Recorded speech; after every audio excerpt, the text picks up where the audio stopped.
This is Edithson Abelard from Passion 47, and welcome to our official quick start to Project Tango.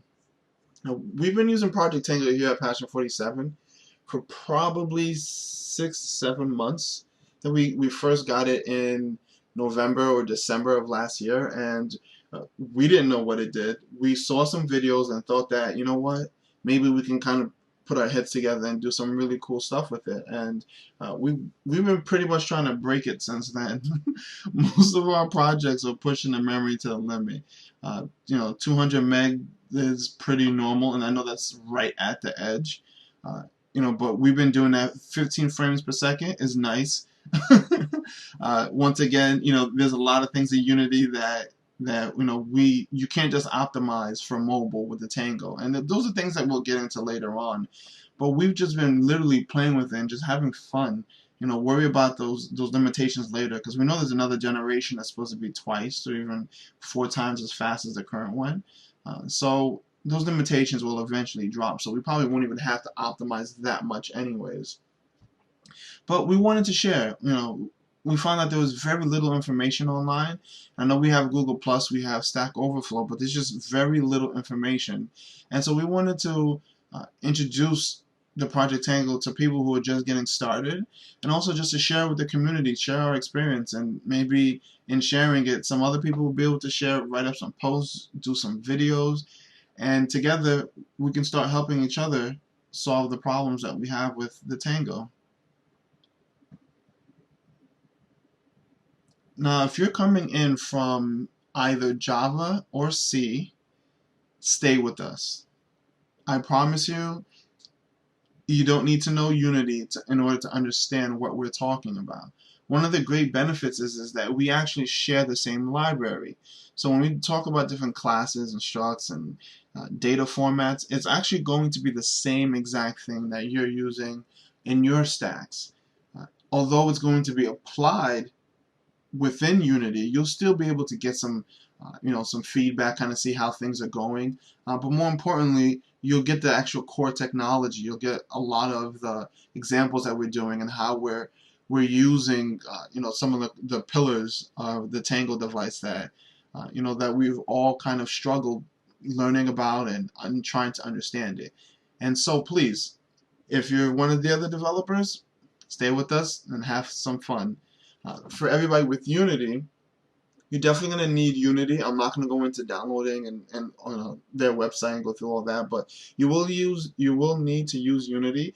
I will caution you against updating, just because we've gone from 4.6 down now with the recent release of 5.1, and the Tango has acted a little different with each one, enough to make us almost pull our hair out. And so I would definitely caution you against just downloading a whole bunch, but I would definitely say it works with 4.6, and I want to say 5.02 I know that we've had some success with.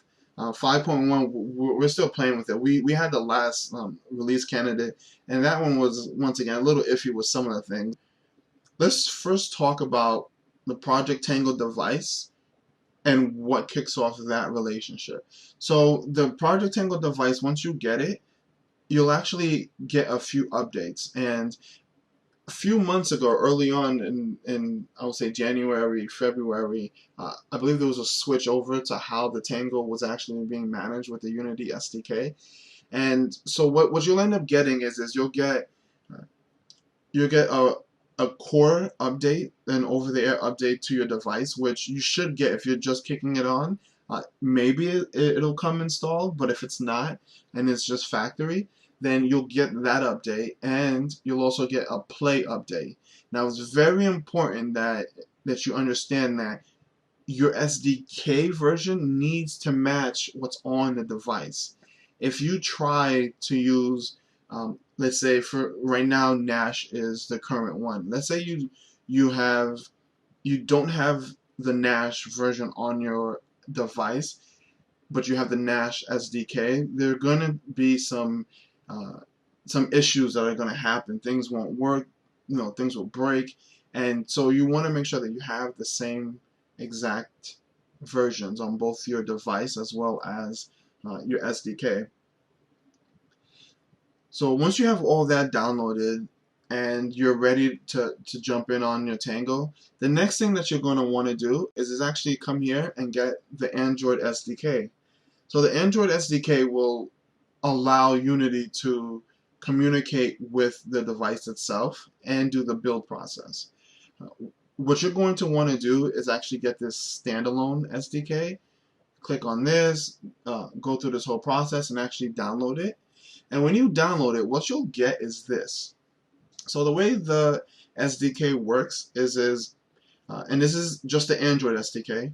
And so the way the Android SDK works is there are different components that need to be downloaded or updated and installed onto your system. Now, for our case, if I come down, you'll see we have the different versions. You'll see API plus you'll see the Android number. I believe this is 4.2 that it accepts. So you see I have 4.2, the SDK, installed. Some of these other things we're not going to need just because we don't need them. But you'll see I have 4.2 installed, I have 4.3 installed, 4.42 installed, and it's important that you have the right versions, because once again we want to make sure our hardware and our software match each other. Now you'll see this is saying for me to install 29 packages, and that's because there's also 5 and a few versions as well as M that came out. And so when you go through and you install these, this is where you'll actually get the ability to talk directly. And this is for all Android devices. It's not limited to just the Tango. You have to go through the same process. As a side note, if we look up here, you'll notice that this is under NVPack. So we actually are using NVIDIA's new SDK, and it comes with a lot of great features that we found very useful for debugging. But that's a more advanced topic that if you are someone who's already doing this and you're looking for new ways, check out NVIDIA's new Android SDK package, which comes with the Android SDK as well as a few of the other tools to test any Tegra devices. So we have the Android SDK installed. Now that we have the Android SDK installed, the next thing we want to do is get the Java SDK. So now you can literally just Google Java downloads, and you'll see this SE version, and you just need to download one of them. And it's both tools are free. There are paid versions, but that's nothing that we need to worry about. So you just find the one that works with your platform. 8 is obviously a newer one, but you go with whichever one fits best with your system. But you want to keep it to, I believe earlier on we were working with 7, but 8 is what's available. So unless you have a very specific reason to be downloading one of the 7 versions, stick with 8. Git. Now, if you're familiar with Git, then that's awesome. If you're not, then Git is a open source versioning tool. And just a little history behind it. Git was actually made by one of the core developers for Linux. And so what happened was he was using another version control. I believe it was probably SVN or one of them. So he was using one of the version controls, and what happened was with the Linux distributions and the way things were working, it made it very difficult for him to actually work, and for the groups to be able to share and test and do a whole bunch of things with code without messing up the original file. And so Git was born. And so what Git allows us to do is it allows us to clone our code and have the ability to have our own environment, our own ecosystem, make changes, versions. What we used to do back in the days was copy and zip a folder. Git has a way, they have branches, so you don't have to copy though, and you can easily go revert and go back to different versions and have different features and merge them together. So Git's a really good SVN or version control tool. Because of the Unity tools being on GitHub, Git is typically the way you want to go through this. Now, there are a couple ways that you can do this. I'll actually bring up, let me just grab some command line tools. So I'm on a Windows system right now. However, I will be jumping between both Windows and Mac. The Windows will have the latest version of Unity installed, whereas the Mac will have multiple versions of Unity, just because it's easier to install multiple versions of Unity on the Mac. And to tell you the truth, we develop a lot on the Mac anyways. But the way Git works is if I can just show you this real quick. So Git has the ability to do something called cloning. So I'm just going to show you exactly how you use it. And it's just you clone, you tell it the URL, and it grabs whatever files you need. In our case, in a later video I'll show you, we'll grab the actual Tango examples and pull them down. And that's pretty much how it works. It is command line, and it can get just a little dicey if you're uncomfortable. However, if you are uncomfortable with working with the command line, then you don't need to use a command line. You can actually come here and you can see that we have a download zip or clone in desktop. Desktop is actually, they have a tool that will do all of this command line for you in a visual editor, and that way you can get the most newest versions and still have the ability to do the branching and everything else. If you don't, and you just want to download it, then you just have to remember you'll have to keep downloading as new versions get released. Seeing as we're 28 days in, we should be seeing a new version hopefully very soon. Actually, no, there is a new version coming. Why do I know this? Because I'm nosy. And so this is one of the things that you get with Git, not just with GitHub, but you get to see what's really going on behind the scenes. And so, seeing as N is on the list, we have O here. So hopefully either one of these two will be committed soon. Seeing as this is a patch, we might skip O and go right down to P, but who knows. You can just use those files anyways. You don't have to wait for them to actually go live officially.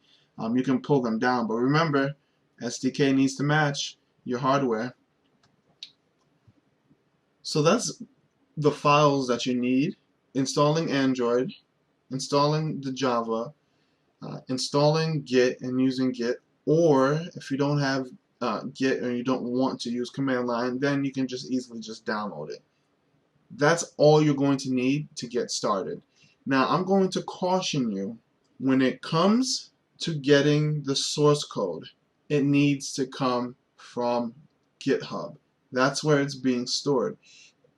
Previously, it was in the same location. If you actually came to the website, you clicked on Unity, it's actually a whole nother website altogether, but originally what you had was you had the samples, and they were actually on a Google hosted page, and you would get both the SDK and you get the samples in the same place. That's no longer the case. So if you're downloading it and you're getting SDK together or with the actual project example files, delete it. You don't want them together. Too many things have changed, and you will definitely find so many errors if you go down that path.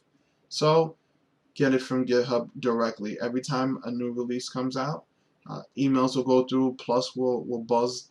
So you'll find out, and of course your device will say that it needs to restart.